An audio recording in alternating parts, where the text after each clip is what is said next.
अल्लाह के वास्ते भाई मुझ छोड़ दो, मैंने कुछ नहीं किया।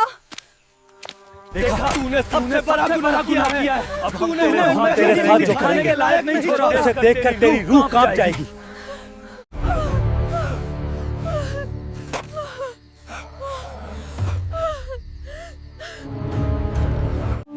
तुम तो मेरे भाई हो, तुम मेरे साथ ऐसा कैसे कर सकते हो? दोस्तों, क्या बिल्ली इंसान का बच्चा पैदा कर सकती है? अगर आपसे यह कहा जाए कि बिल्ली इंसान के बच्चे की मां बन गई, तो क्या आप इस बात को मानेंगे? आइए सुनते हैं यह कहानी और जानते हैं कि बिल्ली इंसान के बच्चे की मां कैसे बन गई। जंगल के उस सुनसान हिस्से में जहां शायद ही कोई इंसान जाता हो, उसी वीराने के अंदर 3 लड़के उम्र जिनकी 25 से 32 के दरमियान होगी। एक नौजवान हामला यानी प्रेग्नेंट लड़की जिसका नाम समीरा था, उसको जबरदस्ती घसीटते हुए ले जा रहे थे। उनकी सांसें तेज चल रही थीं, लेकिन चेहरे पर प्यार का नाम नहीं था। लड़की की हालत बुरी थी, पेट उभरा हुआ, चेहरे पर दर्द की शिकनें और आंखों में डर की परछाइयां तैर रही थीं। वह बार बार कांपती आवाज में कह रही थी, भाई भाई छोड़ दो, मुझसे गलती हो गई। पहले लड़के ने उसका जोर से हाथ झटक कर कहा, नाम मत लेना, ये बातें हमें बताएगी किसके साथ मुंह काला किया, किससे पेट भरवाया, इतने दिन क्यों छुपी रही। दूसरे ने गुस्से से उसके बाल पकड़ लिए, खानदान का नाम मिट्टी में मिलाकर रख दिया तूने, और ऊपर से रो रही है, बता कौन है। वो लड़की की सिसकियां बढ़ती चली गई, उसका दम घुट रहा था, उसके के लिए चलना भी मुश्किल था, लेकिन वह घसीटी जा रही थी। उसकी चप्पल कहीं पीछे रह गई थी और उसके पैरों के तलवे कांटों और पत्थरों से कट चुके थे। ताजा खून मिट्टी पर गिरता जा रहा था, लेकिन तीनों पर कोई असर नहीं। तीसरे लड़के ने, जो उम्र में सबसे बड़ा लग रहा था, गहरी सांस लेकर कहा, बहुत हो गया, यहां किसी को कुछ सुनाई नहीं देगा। जंगल का सबसे गहरा हिस्सा है, इसका हिसाब आज यहीं पूरा करेंगे। लड़की, जिसका नाम समीरा था, रोते हुए बस यही कह पाई, भाई नहीं, मैं मर जाऊंगी, मेरा बच्चा। लेकिन जवाब में उसे सिर्फ धक्का मिला। तीनों उसे एक ऐसे पुराने सूखे पेड़ के पास लाए जहां जमीन थोड़ा नरम थी। तीसरे लड़के ने कहा, यहां यही गड्ढा करते हैं। उसने पास रखी लोहे की एक छोटी कुदाल उठाई और जमीन पर पूरे जोर से मारना शुरू कर दिया। मिट्टी उड़कर बिखर रही थी। बाकी 2 लड़के लड़की को जमीन पर बैठाए हुए थे। वे उसके दुपट्टे को मुट्ठी में दबाए हुए थे ताकि वह उठ ना सके। लड़की दर्द से मरोड़ती हुई कहती जा रही थी, मैंने कुछ नहीं किया, मेरा कोई कसूर नहीं, यकीन करो। लेकिन उनकी आंखों में जैसे अंधेरा उतर चुका था, वह कुछ भी सुनने को तैयार नहीं थे। गड्ढा तकरीबन आधा हो चुका था कि अचानक जंगल की झाड़ियों में कोई हरकत हुई, हल्की सी सरसराहट। तीनों लड़के एक पल के लिए रुके, मगर जल्दी ही उन्हें लगा कोई जानवर होगा, खरगोश, नेवला या शायद कोई छोटा सा जंगली कीड़ा। उन्होंने दोबारा काम शुरू कर दिया और अपनी प्रेग्नेंट बहन को पकड़कर गड्ढे में डालने लगे। लेकिन झाड़ियों में फिर हरकत हुई। इस बार थोड़ी ज्यादा पत्तियां तेजी से हिलने लगीं। पेड़ों की टहनियाओं तक हल्की हल्की सी हिली और अचानक एक मोटी सी धीमी लेकिन बहुत डरावनी गुर्राहट जैसी आवाज आई। पहले लड़के ने सहम कर कहा, कुछ था क्या? दूसरे ने कंधे उचकाए, जंगल है, होता रहता है, काम कर जल्दी।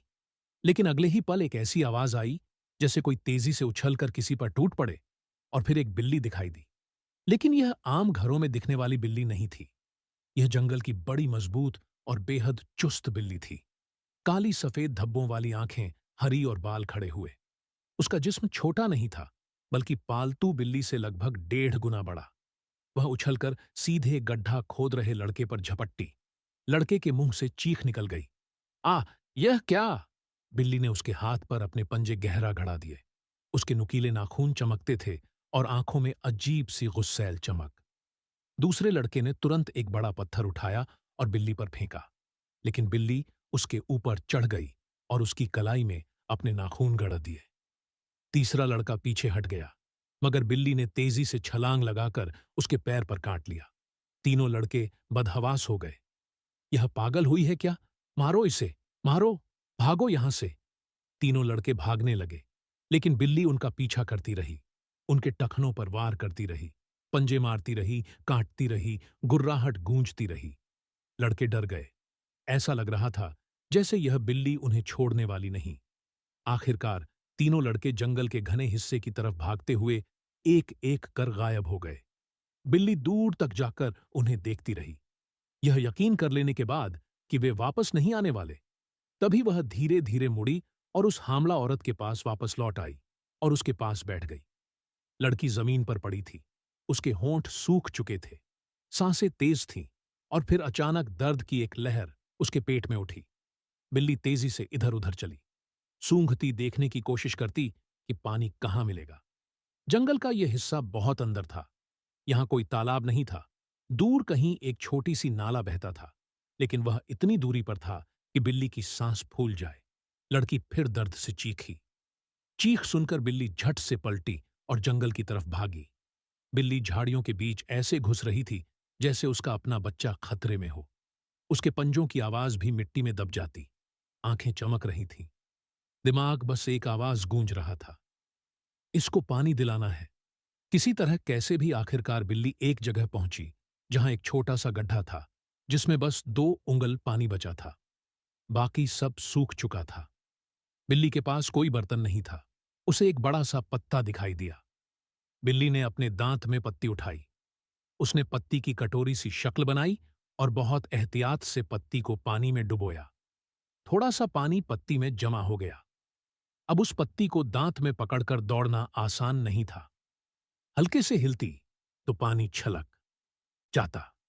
बिल्ली एहतियात के साथ छोटे छोटे कदमों से आई। कभी कभी पत्ती गिरने वाली होती, मगर वह दांतों से पकड़कर संभाल लेती। जंगल के बीच से निकलना, चट्टानों को पार करना, घास में से गुजरना, यह सफर इतना मुश्किल हो गया कि बिल्ली की सांसें हांफने लगीं। लेकिन वह फिर भी आगे बढ़ती रही। आखिरकार बिल्ली उस दर्द में तड़पती लड़की के पास पहुंची। लड़की की आंखें बंद थीं। उसकी सांसें टूट रही थीं। उसका बदन पसीने से भीगा था और पेट में खिंचाव की वजह से उसकी कमर तक दर्द फैल रहा था। बिल्ली ने पत्ती लड़की के मुंह के पास रखी। थोड़ा सा पानी उसके होठों से लगा। उसकी सूखी जुबान ने हल्की हलचल की। बिल्ली पास ही बैठ गई, लेकिन लड़की अब भी दर्द से करहा रही थी। अचानक उसकी एक चीख गूंजी, आ मेरा बच्चा, कोई कोई है क्या यहां? बिल्ली ने कान खड़े किए। जंगल सन्न था। कोई इंसान, कोई आवाज नहीं थी। बिल्ली अचानक मुड़ी। उसने गर्दन उठाई। आंखें सिकोड़कर दूर देखते हुए एक दिशा को घूरने लगी। दूर, बहुत दूर, पेड़ों की घनी जालियों के पीछे 2 परछाइयां हल्की हल्की हिलती हुई नजर आ रही थीं। शायद इंसान थे या शायद कोई और डरावना जानवर। बिल्ली ने ध्यान से देखा। वह परछाइयां धीरे धीरे चल रही थीं और कभी कभी रुक जाती थी। शायद 2 लोग शिकार की तलाश में जंगल के अंदर थे। बिल्ली का दिल जैसे उछल पड़ा। उसके मन में बस एक ही बात आई, अगर यह इंसान है तो शायद यह लड़की को बचा सकते हैं। और फिर बिना वक्त गंवाए बिल्ली उन परछाइयों की तरफ दौड़ पड़ी। बिल्ली पत्तों, झाड़ियों और छोटे छोटे कांटों के बीच से निकलती गई। उसके शरीर पर कई जगह पत्तियां लगीं। कहीं कांटे चुभे, मगर उसे दर्द का एहसास नहीं हुआ। उसके अंदर बस एक ही बात थी, उस लड़की को बचाना है। जैसे जैसे वह पास आती गई, परछाइयां साफ होती गईं। असल में वे 2 इंसान ही थे, लेकिन आम इंसान नहीं, शिकार करने वाले। एक 40 साल का मर्द, लंबा कद, कंधे पर लकड़ी का तीर, कमर पर चाकू, चेहरा झुर्रियों से भरा हुआ, मगर आंखें तेज जैसे हर हरकत को पकड़ लेती हों। उसका नाम था कलमीर, जंगल का पुराना शिकारी। उसके साथ एक औरत थी, लगभग 35 साल की, काले कपड़ों में बंधे हुए, कमर पर चमड़े की बेल्ट और बेल्ट में छुरी। उस औरत का नाम था तलीरा, कलमीर की साथी और जंगल की तेज निशानेबाज। दोनों किसी जानवर के पैरों के निशानों का पीछा कर रहे थे। अचानक कलमीर रुका और बोला, कहीं से अजीब सी खराश की आवाज आई है। कोई छोटा जानवर है शायद? तलीरा ने पलटकर पूछा। कहां? लेकिन उसी वक्त बिल्ली उनके सामने आ पहुंची, एकदम तेजी से, ऐसे जैसे जानबूझकर उनके रास्ते में कूद कर लाई हो। कलमीर ने झट से तीर कमान उठाया। रुको, तलीरा चिल्लाई, यह हमला करने वाली हालत में नहीं लग रही। ये तो जैसे घबराई हुई है। बिल्ली उनके सामने इधर उधर चक्कर लगाने लगी। फिर वो 2 कदम पीछे जाती, फिर आगे आती, फिर मुंह से हल्की म्याऊ म्याऊ जैसी आवाजें निकालती जो बिल्कुल आम म्याऊ नहीं थी, बल्कि बेचैनी से भरी थी। तलीरा ने झुककर उसे देखा। लगता है हमें कहीं बुला रही है। कलमीर ने शक भरी नजर से कहा, कभी बिल्ली इंसान को बुलाती है क्या? लेकिन इससे पहले कि वह बहस करते, बिल्ली ने अचानक उनके कपड़े का सिरा पकड़कर हल्का सा खींचा, फिर दौड़कर 2 कदम आगे गई, फिर वापस आकर उन्हें फिर खींचा, जैसे किसी को मना कर बुलाया जाता है। तलीरा ने गहरी सांस लेकर कहा, कलमीर, ये कोई मामूली हरकत नहीं है। ये बिल्ली परेशान है और इसकी आंखों में दर्द है। मुझे लग रहा है कुछ बड़ी मुसीबत है। कलमीर ने कुछ सोचा। उसकी निगाहें बिल्ली की आंखों से टकराई और वह एक पल के लिए रुक गया। हां, यह बिल्ली वाकई कुछ चाहती है। बिल्ली फिर म्याऊ करते हुए पलटी और दौड़ पड़ी, ठीक उसी दिशा में जहां हामिला लड़की दर्द से तड़प रही थी। तलीरा ने तुरंत कहा, चलो, जितनी जल्दी चलेंगे उतना बेहतर। यह बिल्ली किसी खतरे की तरफ नहीं बुलाती होगी। दोनों शिकारी बिल्ली के पीछे चलने लगे, पहले धीरे, फिर तेज और फिर लगभग दौड़ते हुए। जब दोनों शिकारी उस जगह पहुंचे जहां लड़की जमीन पर पड़ी थी, तो तलीरा के कदम वहीं थम गए। तलीरा उसके पास घुटनों के बल बैठ गई। अचानक समीरा ने चीख मारी। तलीरा ने फौरन समीरा का हाथ अपने हाथ में लिया और बोली, सांस मत तोड़ो, धीरे धीरे सांस लो, मैं हूं यहां, आराम से, हिम्मत रखो। समीरा की आंखों में आंसू भर आए। वो बदहवास होकर बोली, मैं मर जाऊंगी, मेरा बच्चा बचा लो। तलीरा की आंखें नम हो गईं। उसने समीरा का माथा पोंछते हुए कहा, कुछ नहीं होगा, तू बस मेरी बात सुन, मैं तेरे साथ हूं, तू अकेली नहीं है। कलमीर ने दूर झाड़ियों से सूखे पत्ते, लकड़ियां और नरम घास इकट्ठी की ताकि नीचे की मिट्टी मुलायम हो जाए और समीरा को थोड़ा सहारा मिल सके। तलीरा को समझ आ गया, पैदाइश का वक्त आ चुका है। उसने समीरा की ओर देखते हुए बेहद नरमी से कहा, डरो मत, बच्चा आ रहा है, बस थोड़ा सब्र कर, मैं मदद कर रही हूं। बिल्ली अचानक उछलकर तलीरा के बिल्कुल पास आ गई, ऐसे जैसे वह भी तैयार हो कि लड़की के किसी काम आ सके। और तभी समीरा की एक लंबी दर्दनाक चीख गूंजी। उसके बाद अचानक एक हल्की सी, बहुत हल्की सी आवाज, जैसे किसी नन्ही जान ने पहली सांस ली हो। तलीरा की आंखें चमक उठीं। समीरा, सुन, तेरे बेटे ने रोना शुरू कर दिया। यह जिंदा है, यह ठीक है। समीरा ने कमजोर सांस लेते हुए आंखें खोली। आंखों से आंसू बहने लगे। मेरा बच्चा। तलीरा ने बच्चे को बहुत नरमी से उठाया। इतना छोटा, इतना नाजुक, इतनी कांपती हुई छोटी उंगलियां। उसने तुरंत अपनी ओढ़नी का एक कोना फाड़कर बच्चे को लपेटा ताकि ठंड न लगे। बिल्ली उस बच्चे के पास आकर बैठ गई। अब अंधेरा तेजी से उतर रहा था। कलमीर ने कहा, हैं, आज की रात यहां नहीं गुजारनी चाहिए। यह जगह महफूज नहीं, हमें कोई ठिकाना बनाना होगा। तलीरा ने सिर हिलाया। मैं समीरा को उठाकर नहीं ले जा सकती, यह इन हालात में चल भी नहीं सकती। हमें यहीं कोई इंतजाम करना पड़ेगा। कलमीर ने चारों तरफ देखा, कुछ सूखे तने, कुछ पुराने पेड़, कुछ झाड़ियां। उसने कहा, थोड़ा दूर एक खुली जगह है जहां जमीन समतल है, वहीं झोपड़ी बना देंगे। तुम समीरा और बच्चे के साथ यहीं रुको, मैं सामान लाता हूं। कलमीर गया और कुछ ही देर में जंगल से सामान लेकर तलीरा की तरफ लौट आया। तलीरा ने तब तक घास और पत्तों से एक नरम बिस्तर जैसा बना दिया था ताकि समीरा को ठंड न लगे। फिर दोनों शिकारी मिलकर एक छोटी सी मजबूत झोपड़ी बनाने लगे, सूखी टहनियों को क्रॉस करते हुए, उनके ऊपर बड़े पत्ते बिछाते हुए, ताकि रात की ठंड से समीरा और उसके बेटे की जान बच सके। बिल्ली झोपड़ी के अंदर बाहर दौड़ती रहती, कभी पत्ते लाती, कभी मिट्टी हटा देती, कभी तलीरा के हाथ को हल्के से छूती, जैसे वह भी हिस्सेदारी निभा रही हो। आखिरकार शाम गहरा गई। झोपड़ी तैयार हो चुकी थी। तलीरा ने समीरा और बच्चे को बहुत धीरे से उठाकर झोपड़ी में लिटाया।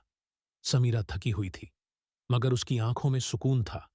वह अपने बच्चे को सीने से लगाए लेटी रही और बिल्ली उसके पैरों के पास घूमती रही। खैर, रात गुजरी और अगला दिन आया।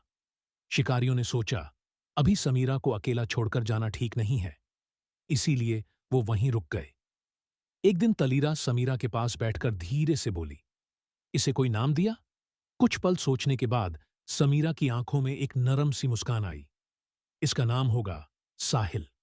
कलमीर और तलीरा दोनों ने एक दूसरे को देखा और सिर हिलाया, जैसे यह नाम बिल्कुल उसी बच्चे को सूट करता था जिसके लिए सांस लेना भी अब भी नया था।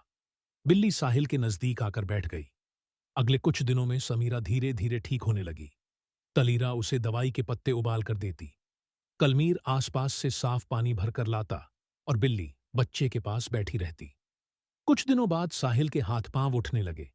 वो बच्चे वाली आवाजें निकालता, ऊआ, और बिल्ली उन आवाजों पर भाग कर आती। तलीरा और कलमीर दोनों उसे देखकर मुस्कुराते रहते, लेकिन उनके मन में एक बात बार बार उठती, समीरा के साथ आखिर हुआ क्या था? यह किस मुसीबत से भागकर यहां तक पहुंची? कई दिन बीत चुके थे, मगर समीरा ने अपनी कहानी किसी से साझा नहीं की थी। एक तो जिस्म की थकावट, दूसरा दिल का दर्द, तीसरा डर कि उसकी बात सुनकर कहीं यह लोग भी उसे छोड़ ना दें। लेकिन एक दिन जब शाम धीरे धीरे ढलने लगी और तलीरा झोपड़ी के सामने आग की हल्की आंच पर पानी गर्म कर रही थी, कलमीर साहिल को गोद में लेकर उसके छोटे छोटे पांव के खेल देख रहा था और बिल्ली झोपड़ी के दरवाजे पर बैठकर चारों तरफ निगरानी कर रही थी। तभी तलीरा ने नरमी से कहा, समीरा बहन, अगर तुझे ठीक लगे तो हमें बता सकेगी कि तेरे साथ हुआ क्या था। हम तुझे समझना चाहते हैं।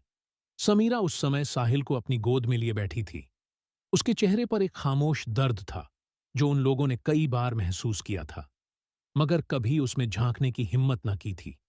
उसने पहले तलीरा की तरफ देखा, फिर कलमीर की तरफ, फिर धीरे से नीचे नजर झुका ली। कुछ पल वो चुप रही, जैसे कोई बहुत पुराना जख्म दोबारा खुलने वाला हो। फिर उसने हौले से कहना शुरू किया, मेरी जिंदगी पहले बिल्कुल सादा थी। मेरे 3 भाई थे, सब मुझसे बड़े।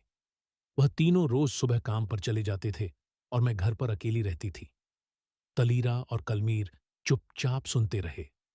बिल्ली भी पास आकर बैठ गई, जैसे वह भी हर बात समझ रही हो। समीरा ने गहरी सांस ली। एक दिन मोहल्ले का एक लड़का बार बार हमारे घर के आसपास घूमने लगा। पहले तो मैं नजरें चुराती रही, पर वह बहुत मीठी बातें करता था। धीरे धीरे मुझे उससे लगाव होने लगा और फिर प्यार जैसा कुछ महसूस होने लगा। उसकी आंखों में पानी भर आया। उसने साहिल को थोड़ा और कसकर पकड़ लिया। उसने मुझसे शादी का वादा किया था। कहता था, बस थोड़ा वक्त दे, मैं शादी कर लूंगा। मेरे भाई बहुत सख्त मिजाज के थे, इसलिए मैंने उनसे कभी कुछ नहीं कहा। कलमीर ने पूछा, फिर क्या हुआ? समीरा की आवाज भर्रा गई। उस लड़के ने मुझे शादी का जिक्र करके मेरे दिल में भरोसा डालकर मुझसे गलत काम किया। मैंने भी सोचा शादी हो जाएगी, सब ठीक हो जाएगा। मगर जब गलत काम करने के नतीजे में जैसे ही मैं हामला यानी प्रेग्नेंट हुई, मैंने उसे जाकर बताया तो वह मुझसे दूर भाग गया। उसने मुझे अपनाने से मना कर दिया। मेरे सामने से यूं गायब हो गया जैसे मैं कोई बोझ हूं। तलीरा की आंखें गुस्से से भर गईं। उसने अपने दांत भींचकर कहा, कैसा नीच लड़का था वो। समीरा ने धीरे से कहा, मेरी मां नहीं थी। मेरे मां जाने के बाद मेरे भाई ही सब कुछ थे, लेकिन उनकी सख्ती और उनके गुस्से की वजह से मैंने यह बात छुपाई रही। जैसे जैसे महीनों में बच्चा बड़ा होता गया, वैसे वैसे मेरे कपड़ों से वह चीज छुपनी मुश्किल हो गई। मैं डर रही थी कि भाई मार डालेंगे मुझे। मैंने बहाना बनाया, कहा कि मैं अपनी खाला के घर जा रही हूं। वह दूसरे गांव में रहती थी। मैंने अपने भाइयों से इजाजत ली और कह दिया कि कुछ दिन वहां रहकर आऊंगी। खाला ने मेरा दर्द समझा।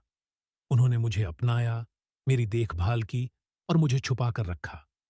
मैंने वहीं अपने बच्चे को लाने का इंतजार किया, लेकिन जब मेरे 9 महीने पूरे हुए, एक दिन अचानक मेरे तीनों भाई खाला के घर आ गए।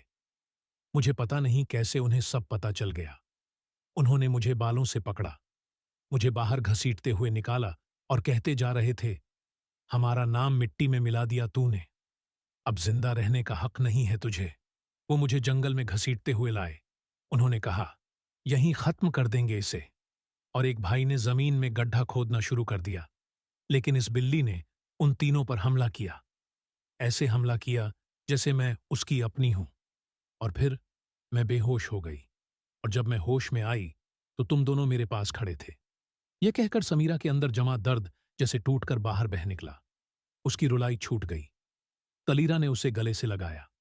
कलमीर ने सिर गहरी सांस ली, जैसे उसके अंदर भी समीरा, की कहानी सुनने के बाद शिकारी औरत और शिकारी आदमी उदास हो गए।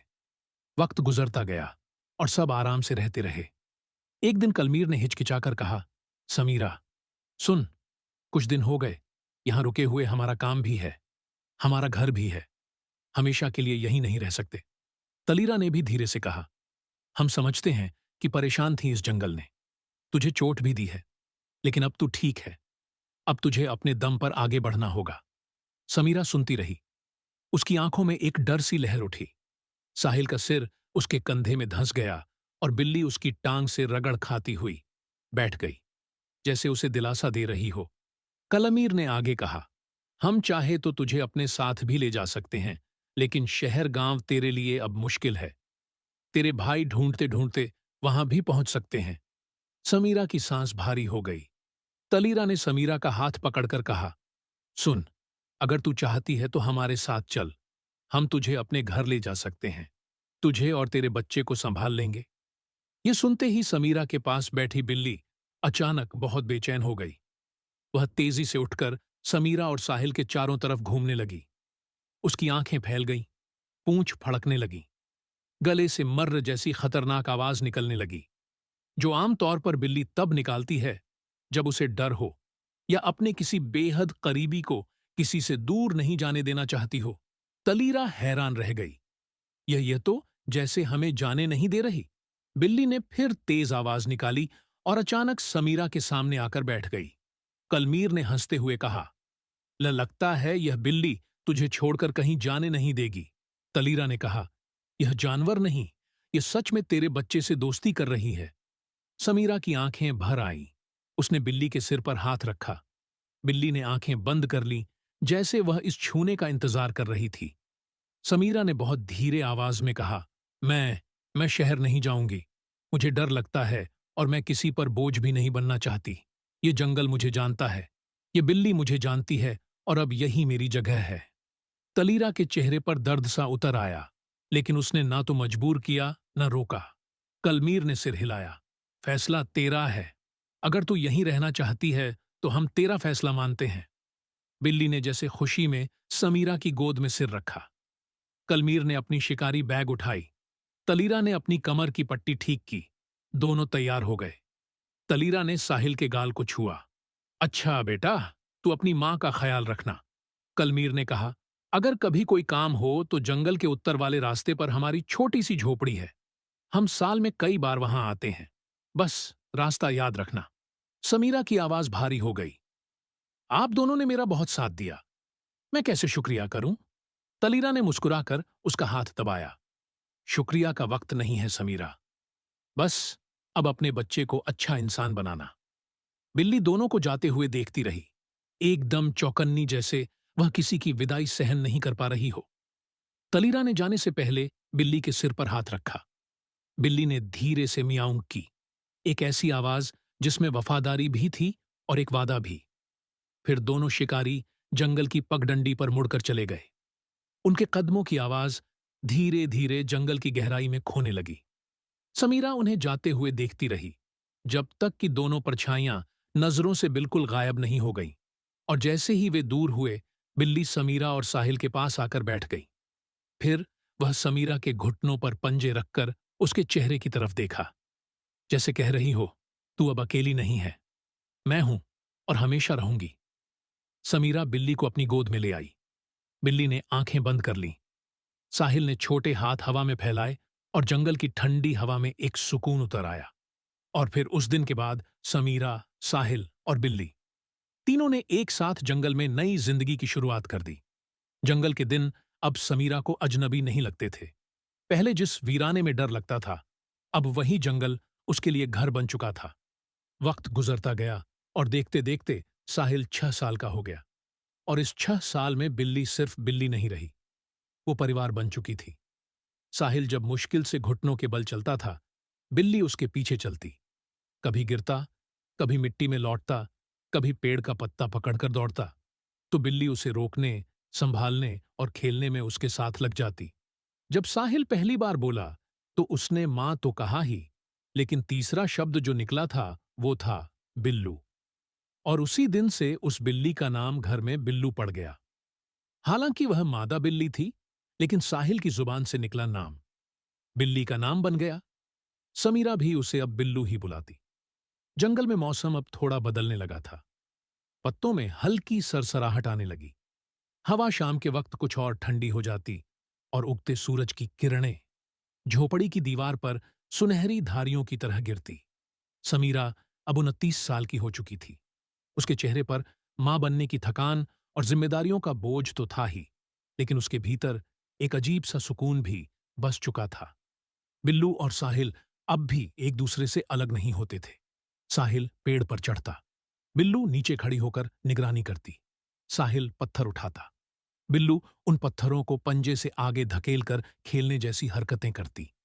साहिल झोपड़ी के बाहर बैठकर फल खाता तो बिल्लू उसके हाथ से निकालकर पहले फल को सूंघती, फिर उसे वापस सौंप देती, मानो उसकी जांच कर रही हो। एक दिन पेड़ों के बीच से एक आदमी अचानक भागता हुआ आया, घबराया हुआ, सांसें टूटी हुई, कपड़े मिट्टी से सने हुए और चेहरा पसीने से भीगा। उम्र होगी लगभग 30 साल। चेहरे पर ऐसा हाव भाव जैसे कोई उसे मारने दौड़ रहा हो। उसकी चाल लड़खड़ा रही थी। कभी वह पीछे मुड़कर देखता, कभी आगे भागता, कभी हाँफता, जैसे उसकी सांस भी उसका साथ छोड़ने वाली हो। और जब उसने झोपड़ी देखी तो उसके कदम रुक गए। उसने हैरानी से कहा, इतने गहरे जंगल में यह झोपड़ी। उसने गहरी सांस ली, सर खुजलाया और फिर धीरे धीरे आगे बढ़ा। जैसे जैसे वह पास आया, उसकी निगाहें बिल्लू और साहिल पर टिक गईं। साहिल बैठा था और बिल्लू उसके बिल्कुल पास बैठी साहिल के हाथ से जामुन खिला रही थी। आदमी एक पल के लिए रुक गया। उसकी आंखों में हैरानी फैल गई। यह कैसी बिल्ली है? इंसान के बच्चे को ऐसे जैसे भाई हो दोनों। साहिल ने उस अजनबी को देखते ही घबराकर बिल्लू के पीछे छुपने की कोशिश की। बिल्लू उसके सामने आ गई। उसकी पूंछ फड़कने लगी जैसे कह रही हो, एक कदम भी बच्चे की तरफ मत आना। तभी समीरा झोपड़ी से बाहर आई। उसने देखा एक अजनबी आदमी सामने खड़ा है, पसीने से तरब-बतर, सांसें टूटी हुई। उसने गहरी डरी हुई आवाज में कहा, कौन? कौन हो तुम? आदमी ने अपने दोनों हाथ उठाए, जैसे कह रहा हो कि मेरे पास हथियार नहीं। मेरा नाम नासिर है। मैं बहुत बड़ी मुसीबत में हूं। मुझे यहां छुपा लो। समीरा एकदम चौकन्नी हो गई। वो बोली, किससे? नासिर ने जंगल की गहराई की तरफ इशारा किया। मेरे पीछे 4 सिपाही पड़े हुए हैं। मैं चोर हूं। साहिल डरकर समीरा की टांग पकड़ चुका था। बिल्लू नासिर को ऐसे घूर रही थी जैसे उसको निगल जाना चाहती हो। समीरा ने खुद को संभाला। चोरी क्यों की? नासिर थका हुआ दीवार से टिक गया। गरीबी, भूख और कुछ गलत फैसले, लंबी कहानी है, मगर अभी मेरी जान खतरे में है। अगर उन सिपाहियों ने मुझे पकड़ लिया तो मेरी हड्डियों तक बिखेर देंगे। उसकी आवाज टूट गई। मुझे छुपा लो, मैं कुछ भी कर लूंगा, बस मुझे बचा लो। समीरा का दिल एक पल को कांप गया। वह किसी को फौरन भरोसा करने वाली औरत नहीं थी। तजुर्बों ने उसे सिखाया था, लेकिन उसके अंदर एहसास अब भी जिंदा था। समीरा ने एक पल बिल्लू की तरफ देखा। बिल्लू अब भी नासिर को घूर रही थी, लेकिन उसके कान पीछे को झुके नहीं थे। यह इस बात का निशान था कि नासिर खतरा तो था, पर बिल्ली ने उसे दुश्मन नहीं माना था। समीरा ने गहरी सांस ली, फिर कहा, अंदर चलो, तेरे पीछे आने वाले यहां तक नहीं पहुंचेंगे। नासिर ने जल्दबाजी से कहा, मैं कर्जदार हो गया। समीरा ने चेतावनी भरे लहजे में कहा, याद रहे साहिल और बिल्लू के करीब मत जाना। हम यहां सुकून से रहते हैं, किसी मुसीबत को सर पर मत लाना। नासिर सिर हिलाता हुआ झोपड़ी के अंदर चला गया, जहां अंधेरा और लकड़ी की हल्की खुशबू थी। उधर बिल्लू झोपड़ी के दरवाजे पर आकर बैठ गई, जैसे किसी सिपाही की तरह पहरा देती हो। साहिल धीरे से बोला, अम्मा, ये कौन था? समीरा ने उसके सिर पर हाथ रखा। एक मुसाफिर जिसे छुपने की जरूरत थी। साहिल ने पूछा, यह यहां ही रहेगा? समीरा ने थोड़ा सोचा, कुछ देर, जब तक खतरा टल न जाए, और वाकई कुछ देर बाद जंगल के अंदर सिपाहियों के कदमों की आवाज गूंजी। उधर देखो, जंगल की तरफ भागा था, लेकिन वे लोग झोपड़ी की पगडंडी तक न पहुंचे। शायद उन्हें लगा कि इतनी गहराई में कोई इंसान रह भी नहीं सकता। कुछ देर बाद उनकी आवाजें गुम हो गईं। नासिर झोपड़ी के अंदर फर्श पर बैठा था, पसीने से भीगा हुआ, सांसें अभी भी तेज। उसने बाहर से आती हवा को महसूस किया और एक पल के लिए सोचा, ये कैसी औरत है और यह कैसी बिल्ली जंगल में इस तरह रह रहे हैं। कुछ देर बाद नासिर बाहर आया और हिम्मत करके पूछा, यह लड़का इतने अंदर के जंगल में कैसे? समीरा ने एक पल उसे देखा। वो उसे अभी तक सिर्फ एक मेहमान की तरह देख रही थी, लेकिन यह सवाल बहुत करीबी था। उसने कहा, इसका नाम साहिल है, मेरी जिंदगी की सबसे कीमती चीज। नासिर ने हिचकिचाकर कहा, और यह बिल्ली, यह तो इंसानी बच्चे जैसी देखभाल कर रही है। समीरा मुड़कर उसे सहलाती है।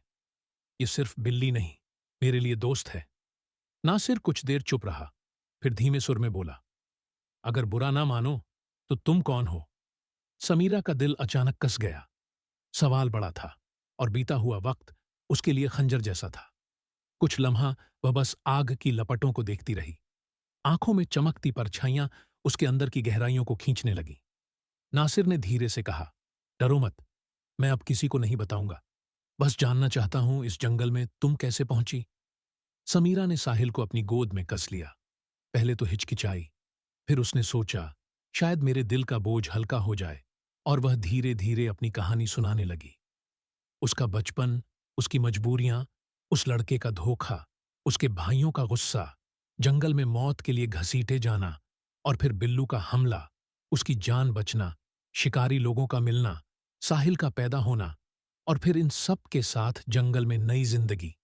न सिर्फ चुपचाप सुनता रहा, एक बार भी उसकी आंखें न झपकीं। हर बात उसके अंदर उतर रही थी। कहानी खत्म होते होते नासिर ने अपने चेहरे पर हाथ रख लिया। उसकी सांसें भारी हो गई। फिर बोला, तुमने तो इतनी तकलीफें देखी, फिर भी जिंदा हो, और इतनी हिम्मती भी।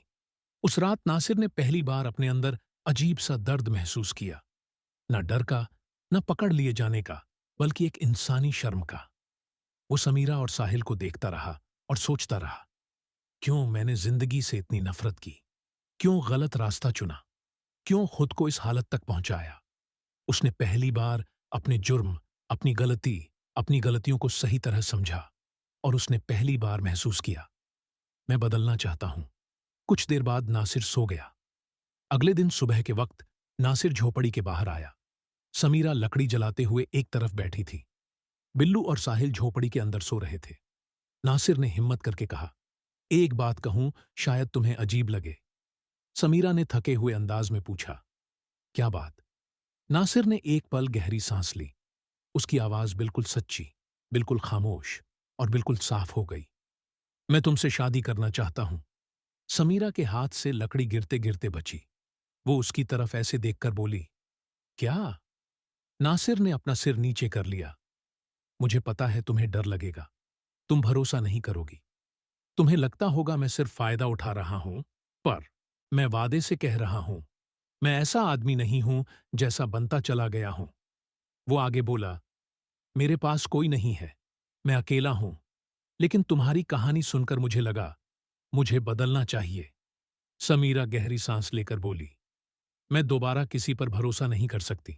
नासिर ने कहा, मैं जानता हूं, और मैं जबरदस्ती नहीं कर रहा, बस पूछ रहा हूं, क्या तुम मुझे अपने और साहिल के साथ रहने का मौका दोगी?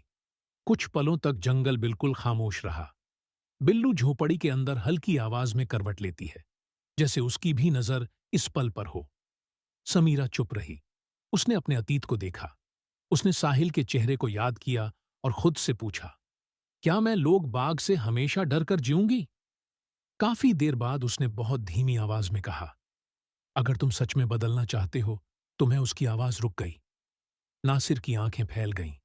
उसने हल्के से पूछा, तो समीरा की आंखों में हल्की नमी आ गई। तो मैं हां कहती हूं। नासिर ने सिर नीचे लिया, जैसे किसी भारी बोझ को उतार दिया हो। उसकी आंखों से मौन आंसू गिरते रहे। वह बोला, आज से मैं तुम्हारा बनना चाहता हूं, और साहिल को अपना बेटा। और उस रात पहली बार झोपड़ी के अंदर एक अजीब सा सुकून था। वक्त गुजरता गया, और इसी तरह समीरा की जिंदगी में भी साल एक एक कर जोड़ते चले गए। साहिल, वो छोटा जंगल में खेलने वाला, बिल्लू की पूंछ पकड़कर हंसने वाला बच्चा, अब बड़ा हो चुका था। इतना बड़ा कि उसे अब बच्चा कहना बेइज्जती जैसा लगता। साहिल की उम्र अब 22 साल हो चुकी थी। उसका जिस्म मजबूत, कद लंबा, माथा खोला हुआ, और आंखों में वह साफ गोई जो किसी सही इंसान के दिल की निशानी होती है। बचपन से जंगल में पला बढ़ा होने की वजह से उसकी चाल फुर्तीली, उसकी बातें नरम और उसके इर्द गिर्द एक अजीब सुकून। समीरा अब 45 के करीब थी। चेहरे पर हल्की झुर्रियां, लेकिन आंखों में खामोशी, और बिल्लू अब बूढ़ी होने लगी थी। बिल्लू के बाल पहले जैसे चमकीले नहीं रहे थे। कई जगह सफेद बाल उगाए थे। दौड़ती तो अब भी थी, लेकिन पहले जैसी नहीं। कभी कभी चलते चलते सांस फूल जाती। कभी साहिल उसे गोद में उठाकर ले जाता। साहिल बिल्लू को हंसकर कहता, अरे बूढ़ी, धीरे चल, गिर जाएगी। और बिल्लू उसकी ओर ऐसे देखती जैसे जवाब में कह रही हो, तू भी बड़ा हो गया है बेटा, मैं भी बूढ़ी। समीरा दूर से यह सब देखती और उसकी आंखें भर आती। एक दिन साहिल और बिल्लू सुबह सुबह जंगल में पानी भरने कुछ फल ढूंढने और घूमने निकले थे। जंगल शांत था। हवा में हल्की नमी, दूर किसी चिड़िया की पुकार और पेड़ों पर धूप की रौनक। इसी बीच बिल्लू ने अचानक सिर उठा लिया। उसके कान खड़े हुए, आंखों में चौकन्नापन आ गया। साहिल ने पूछा, क्या हुआ बिल्लू?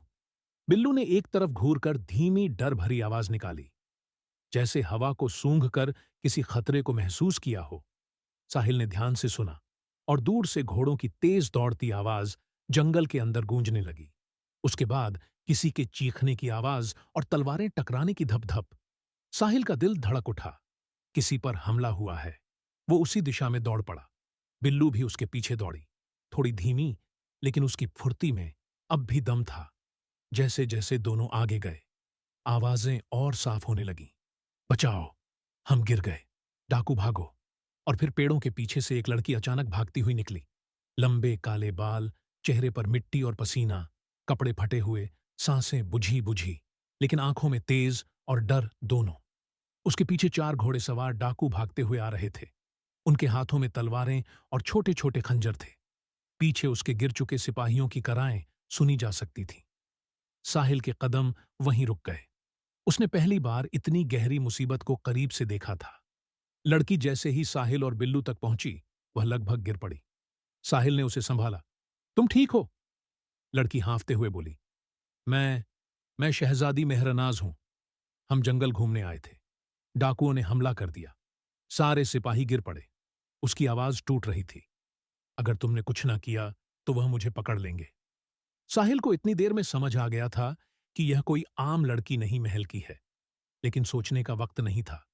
पीछे से 4 डाकुआ चिल्लाते हुए आ रहे थे, वो रही शहजादी, पकड़ो। साहिल की आंखों में एक ही पल में आग सी चमक उठी। उसने शहजादी को कहा, मेरे पीछे रहो, बिल्लू तैयार। बिल्लू ने मराऊ करके जवाब दिया, जैसे उसमें फिर से जवानी लौट आई हो। पहला डाकू तलवार लहराते हुए साहिल पर टूट पड़ा। साहिल पीछे हटा और लकड़ी की लंबी टहनी उठाकर तलवार को रोका। उसके हाथ मजबूत थे। दूसरा डाकू दाईं तरफ से आया। बिल्लू उसकी टांग पर कूदी। उसने औंच चिल्लाकर गिरने लगा। तीसरे ने साहिल पर हमला किया। साहिल ने उसकी कलाई पकड़कर ताकत से मोड़ दी और उसे नीचे पटक दिया। शहजादी हैरान होकर यह सब देख रही थी। एक आम जंगल का लड़का और एक बूढ़ी बिल्ली 4 खूंखार डाकुओं पर भारी पड़ रहे थे। चौथा डाकू शहजादी की ओर भागा। बिल्लू ने तेजी से छलांग लगाकर उसकी पीठ पर अपने पंजे गड़ा दिए। डाकू दर्द से चिल्लाया। साहिल ने पीछे से उसके हाथों से खंजर छीन लिया और दूर फेंक दिया। कमजोर पड़ चुके डाकू अब भागने लगे। एक ने चिल्लाते हुए कहा, यह कौन है? यह जंगल का लड़का है या कोई जिन्न? दूसरा बोला, यह बूढ़ी बिल्ली भी हड्डियां तोड़ देगी हमारी। और चारों डाकुआ जंगल की गहराई में गुम हो गए। शहजादी मेहरनाज डर से कांप रही थी। कपड़े फटे हुए, हाथों पर चोटें, चेहरे पर धूल और खून। साहिल ने कहा, आओ, हमारी झोपड़ी पास है, आराम कर लो। वह उसे सहारा देकर जंगल की पगडंडी से अपनी झोपड़ी की तरफ ले गया। बिल्लू दोनों के साथ साथ ऐसे चल रही थीं जैसे वह भी शहजादी की पहरेदारी कर रही हो। झोपड़ी नजर आने लगी। एक छोटी शांत पेड़ों की छांव में बसी जगह, जहां हवा भी अलग लगती थी। समीरा बाहर आई और शहजादी की हालत देख हैरान रह गई। ये लड़की कौन? साहिल बोला, ये शहजादी मेहरनाज हैं। जंगल में हमला हुआ था, हमने बचाया। समीरा ने तुरंत शहजादी को अंदर ले जाकर बैठाया, पानी दिया, उसकी कलाई बांधी, घाव साफ किया। शहजादी के चेहरे पर सुकून उतरा। लेकिन रात मुश्किल से गुजरी। शहजादी मेहरनाज थकी हुई थी, दर्द में भी थी, लेकिन खामोश थी। साहिल ने सारी रात झोपड़ी के बाहर बैठकर पहरा दिया, कहीं डाकू वापस ना आ जाए। बिल्लू उसके पैरों के पास चौकन्नी आंखों से हर दिशा को सूंघती रहती। सुबह होते ही पेड़ों के बीच सूरज की किरणें छन कर झोपड़ी पर पड़ी। शहजादी जाग गई। समीरा ने उसे पानी दिया, उसके कपड़े ठीक किए और कहा, बेटी अब तू महफूज है। साहिल झोपड़ी के बाहर खड़ा मेहरनाज को देखता रहा। उसकी आंखों में पहली बार एक अजीब सी नरमी उतरी, जैसे वह उसे सिर्फ मेहमान नहीं समझ रहा था, बल्कि उससे कुछ अलग, कुछ अनकहा, कुछ नरम एहसास दिल में उतरने लगा था। और मेहरनाज भी साहिल को देखती तो उसकी आंखों में एक कदर और एक अजीब खामोश पसंद झलक थी। लेकिन दोनों ने कुछ नहीं कहा। सुबह हुई तो शहजादी ने कहा, मुझे महल वापस जाना होगा, बाबा परेशान होंगे। साहिल ने झट से कहा, मैं तुम्हें छोड़ आता हूं। मेहरनाज ने उसकी आंखों में झांक कर कहा, आओ, मुझे तुम पर भरोसा है।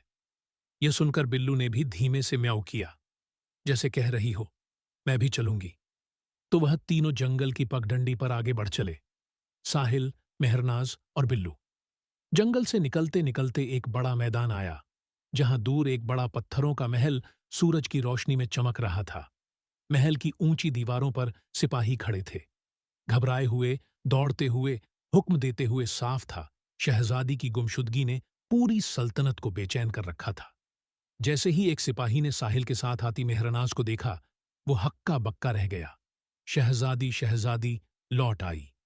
महल में हलचल मच गई। 10-20 सिपाही भागते हुए आए और मेहरनाज के आगे पीछे खड़े हो गए।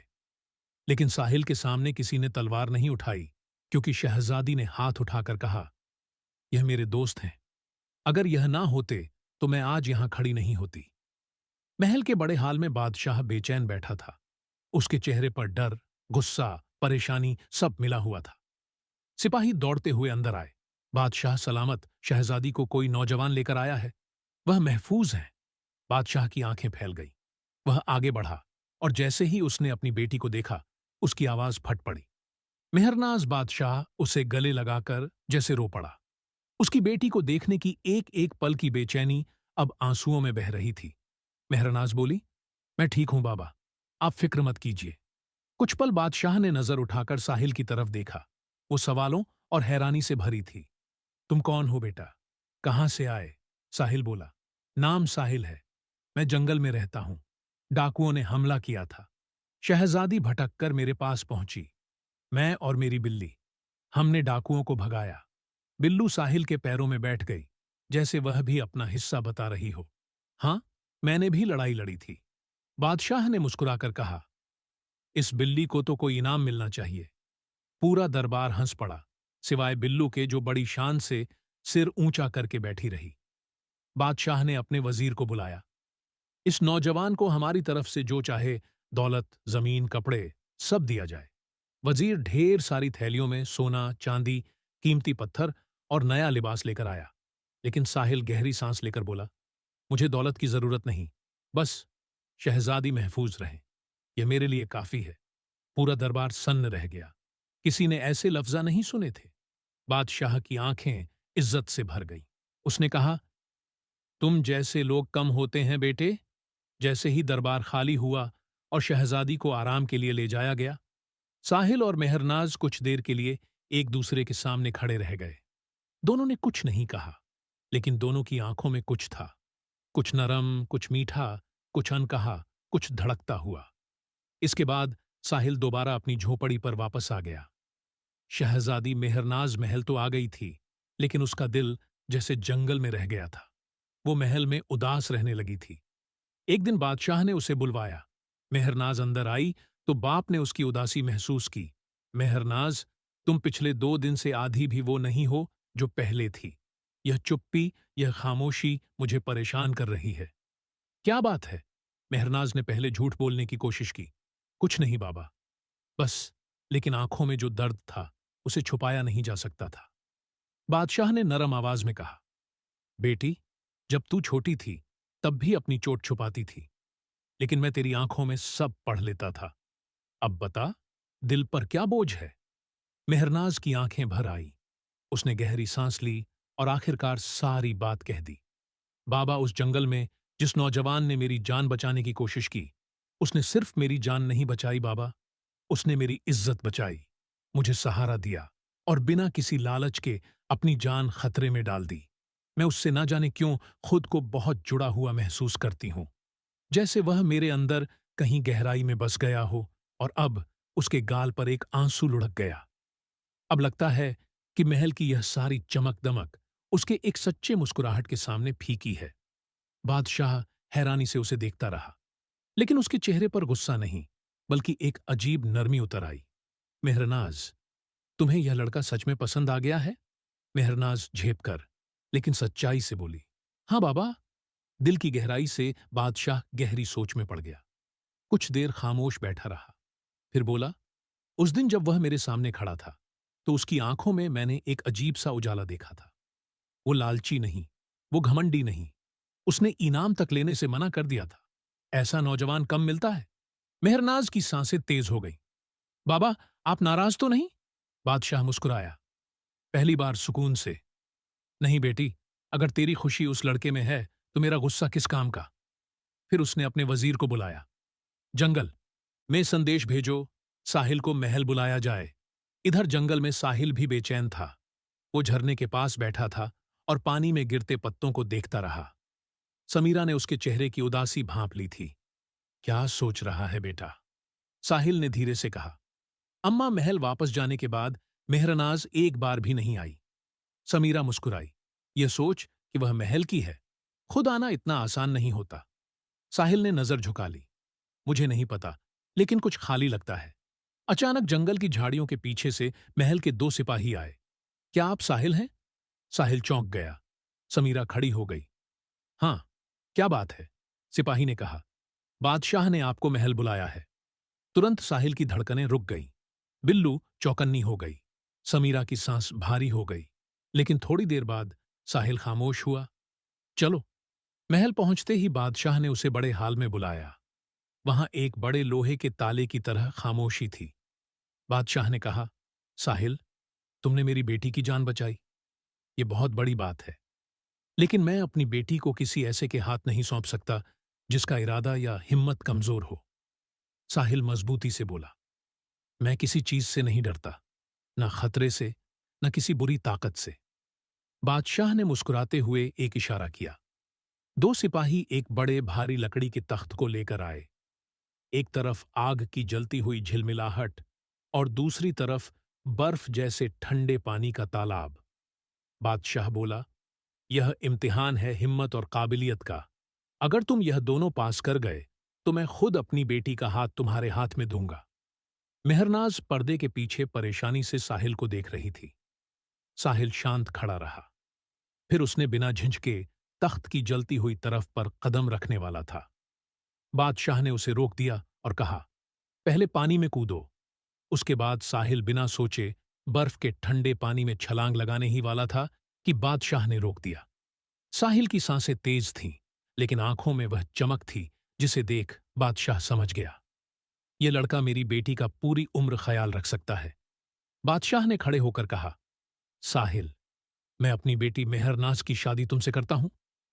पूरा दरबार दंग रह गया और पर्दे के पीछे मेहरनाज की आंखों में खुशी के आंसू चमक उठे। साहिल का दिल पहली बार जोर से धड़का, जैसे किसी ने उसे पूरी सल्तनत दे दी हो। बिल्लू बाहर खड़ी थी और उसने एक लंबी गर्व भरी म्यू की आवाज निकाली। महल में ऐलान हो चुका था, शहजादी मेहरनाज की शादी जंगल के उस बहादुर सादे नौजवान साहिल से होगी। बादशाह की पहली मांग साहिल के मां बाप को बुलाओ। शादी की तैयारियां शुरू ही हो रही थीं कि बादशाह ने वजीर को बुलाकर कहा, जंगल में एक औरत और मर्द हैं। साहिल के मां बाप उन्हें इज्जत के साथ महल लाया जाए। वह हमारे मेहमान हैं और अब हमारे महल का हिस्सा भी। कुछ ही घंटों बाद महल के घोड़े जंगल की ओर रवाना हुए। समीरा उस वक्त नदी के पास कपड़े धो रही थी। नासिर लकड़ियां इकट्ठी कर रहा था और बिल्लू आधी नींद में झोपड़ी के सामने पड़ी थी। अचानक घोड़ों की टापों की आवाज गूंजी। 2 सिपाही आगे बढ़े। क्या आप साहिल की मां और बाप हैं? समीरा घबरा गई। नासिर आगे आया और बोला, हां, हम वही हैं। सिपाही ने कहा, बादशाह ने आपको तुरंत महल में बुलाया है। आपके बेटे की शादी शहजादी से होने वाली है। समीरा के हाथों से कपड़ा गिर गया। तुम तो उसकी मेरे आंखें नम भाई हो हो, गईं। तुम मेरे नासिर साथ भी ऐसा सदमे कैसे में कर खड़ा रह सकते हो? गया और बिल्लू ने उछलकर सिपाही के सामने म्याऊ किया, जैसे पूछ रही हो, मेरे लिए भी बुलावा है? सिपाही हकबका गया। जी, बादशाह ने बिल्ली को भी बुलाया है। उसके लिए अलग कमरा तैयार है। समीरा की आंखों से आंसू बह निकले। जब वो तीनों समीरा, नासिर और बिल्लू महल पहुंचे तो बादशाह खुद दरवाजे तक आए। समीरा घबराकर बोली, बादशाह साहब। हम बादशाह ने तुरंत हाथ उठाकर कहा, नहीं, तुम अब मेरी बेटी के लिए सास और ससुर जैसे हो। इतनी झिझक कैसी? समीरा के कदम कांप गए। उसने कहा, हम तो बस जंगल के लोग हैं। बादशाह मुस्कुराए। इंसान की पहचान उसके दिल से होती है, कपड़ों से नहीं। फिर उन्होंने अपने नौकरों को हुक्म दिया, इन दोनों के लिए महल के पूर्व हिस्से में एक सुंदर कमरा तैयार किया जाए। हर वो आराम होना चाहिए जो मेहमानों के लिए होता है। नासिर ने समीरा का हाथ दबाया। दोनों की आंखों में साहिल के लिए इज्जत की चमक थी और बिल्लू इधर उधर घूम रही थी, ऐसे जैसे महल उसका ही हो। बादशाह ने हंसते हुए कहा, इस बिल्ली के लिए अलग कमरा चाहिए, नर्म गद्दा, खास खाने की थाल और आराम की जगह। शादी का दिन आया। महल की सजावट सोने की तरह चमक रही थी। मेहर अनाज गहनों में सजी, लेकिन नजरें नीचे, जैसे वह सिर्फ एक ही चेहरा देखना चाहती हो। और जब साहिल आया, राजसी लिबास में, लेकिन चेहरे पर वही सादगी, वही नरमी, वही जंगल वाली पहचान। मेहरनाज के होठों पर हल्की मुस्कान आ गई।